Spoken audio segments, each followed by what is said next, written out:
ഞങ്ങളെ ഫുർഖാനുടെ ഇബ്രാഹിം ഫുർഖാനുടെ മോളു നബുലയുടെ മാപ്പിളയുടെ അബ്ബായിട്ടിക്കട് നബുലയുടെ കാക്ക.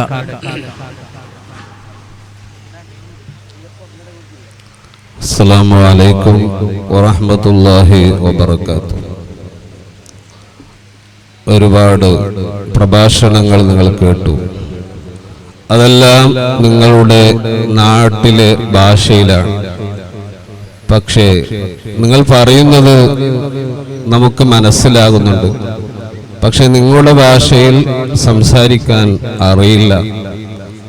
ഏതായാലും ഇതൊരു നല്ലൊരു അവസരമുള്ള, ആഖിറത്തിലേക്ക് ഉപകാരം ലഭിക്കുന്ന ഒരു നല്ല കുടുംബവും നല്ല മജ്‌ലിസും അല്ലാഹു നമ്മളിൽ നിന്ന് സ്വീകരിക്കുമാറാവട്ടെ.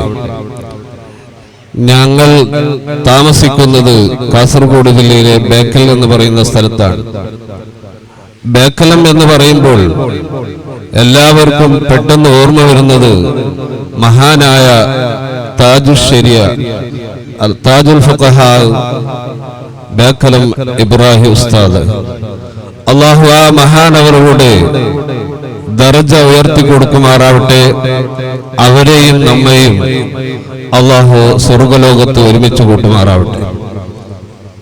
ഈ ഫാമിലിയിലെ ആദ്യമായി എനിക്ക് പരിചയമുള്ള ഒരു ആളാണ് നമ്മുടെ ഏനപ്പോയ പള്ളിയിലെ ഇമാമാകുന്ന ബഹുമാനപ്പെട്ട ഇസ്മായിൽ മദനി ഉസ്താദ് അവർ. അതേപോലെ തന്നെ അബ്ദുൽ ലത്തീഫ് മദനി ഉസ്താദ്. ഇവരൊക്കെ എനിക്ക് മുമ്പേ പരിചയമുണ്ട്. ഞങ്ങൾ ഒന്നിച്ച് ഉള്ളാളത്ത് മഹാനായ താജുൽ ഉലമയുടെയും അതുപോലെ താഴക്കോട് ഉസ്താദിന്റെയും ബാവസ്താദിന്റെ ഒക്കെ ശിഷ്യന്മാരായി അവിടെ പഠിക്കുകയും സനദ് വാങ്ങുകയും ചെയ്തവരാണ്. ആ മഹാന്മാരൊക്കെ ഇപ്പോൾ ബർസഖിയായ ലോകത്ത് സന്തോഷത്തിലാണ്. ആയിരക്കണക്കിന് ശിഷ്യന്മാര് വാർത്തെടുക്കുകയും ലോകത്തിന്റെ പല ഭാഗങ്ങളിലും ഇസ്ലാമിന്റെ പ്രബോധനം നടത്തുകയും ചെയ്യുന്ന എത്രയോ ശിഷ്യന്മാർ, മുദരിസന്മാരുണ്ട്, സദർമാരുണ്ട്, ഖതീബുമാരുണ്ട്, മുഅല്ലിമീങ്ങളുണ്ട്.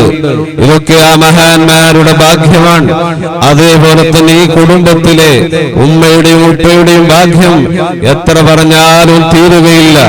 ആ ഉപ്പയുടെയും ഉമ്മയുടെയും ബർസഖിയായ ജീവിതം അല്ലാഹു സന്തോഷത്തിലാക്കി കൊടുക്കുമാറാവട്ടെ. ഈ കുടുംബത്തിൽ നിന്ന് എന്റെ മകൾക്കൊരു മകളെ, ഒരു ഭാര്യയെ ലഭിച്ചത് അൽഹംദുലില്ലാഹ് വലിയ സന്തോഷമാണ്. അല്ലാഹുവേ, ഞങ്ങളുടെ ഒരുമിച്ച് കൂടലും അതുപോലെ ഞങ്ങളുടെ കുടുംബബന്ധവും കുടുംബം ചേർക്കലുമെല്ലാം നീ ഒരു സ്വാലിഹായ അമലായി സ്വീകരിക്കണം എന്ന് ഈ അവസരത്തിൽ ദുആ ചെയ്ത് ഇൻഷാ അല്ലാഹ് കൂടുതലായി ഒന്നും പറയുന്നില്ല. നിങ്ങളെല്ലാവരും പരസ്പരം ദുആ ചെയ്യുകയും അതേപോലെ എനിക്കും എന്റെ കുടുംബത്തിനും വേണ്ടി ദുആ ചെയ്യണം. എന്റെ ഭാര്യയുടെ പിതാവ് നമ്മുടെ ഫാദർമുല്ല ഹോസ്പിറ്റൽ സുഖമില്ലാതെ അഡ്മിറ്റ് ചെയ്തിട്ടുണ്ട്. അല്ലാഹു എത്രയും പെട്ടെന്ന് അദ്ദേഹത്തിന്റെ രോഗം ശിഫ നൽകുമാറാവട്ടെ. അതുപോലെ തന്നെ നമ്മുടെ ചെറിയ അളിയന്റെ മകൻ, ആ കുട്ടിയും പിന്നെ ഫാദർമുല്ല ഹോസ്പിറ്റലിലുണ്ട്. അല്ലാഹു അവർക്കൊക്കെ ശിഫ നൽകുമാറാവട്ടെ. നമ്മുടെ ഈ കുടുംബങ്ങളിൽ നിന്നുള്ള ആരെല്ലാം രോഗികളായി കഴിയുന്നവരുണ്ടോ, നമ്മുടെ ബാവസ്താദ് വലിയ പണ്ഡിതനാണ്, ഞങ്ങളുടെ ഉസ്താദാണ്. അവരുടെ ഭാര്യ സുഖമില്ലാതെ കഴിയുന്നുണ്ട് എന്ന് അറിയാൻ കഴിഞ്ഞു. അല്ലാഹുവേ, ഞങ്ങൾ ഒരുമിച്ച് കൂടി ഈ മജ്‌ലിസിന്റെ ബർക്കത്ത് കൊണ്ട് അതേപോലെ ബാവസ്താദിന്റെ ശിഷ്യന്മാരുടെ ഒക്കെ ബർക്കത്ത് കൊണ്ട് അവിടെ ഇൽമിന്റെ ബർക്കത്ത് കൊണ്ട് ആ ഉമ്മയുടെ രോഗം എത്രയും പെട്ടെന്ന് ശിഫ നൽകി പൂർണ്ണ ആഫിയത്തും ദീർഘായുസ്സും നൽകി ആ കുടുംബത്തിലേക്ക് തിരിച്ചേൽപ്പിക്കണേ റഹ്മാനെ.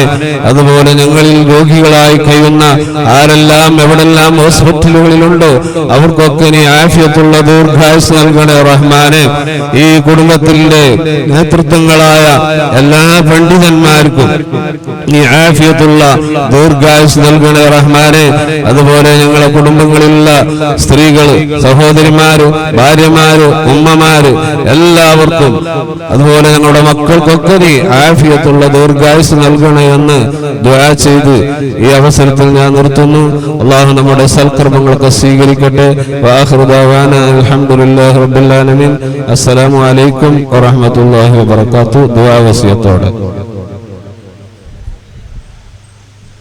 വഅലൈക്കും അസ്സലാം. ജസാക്കുമുല്ലാഹു ഖൈറൽ ജസാ.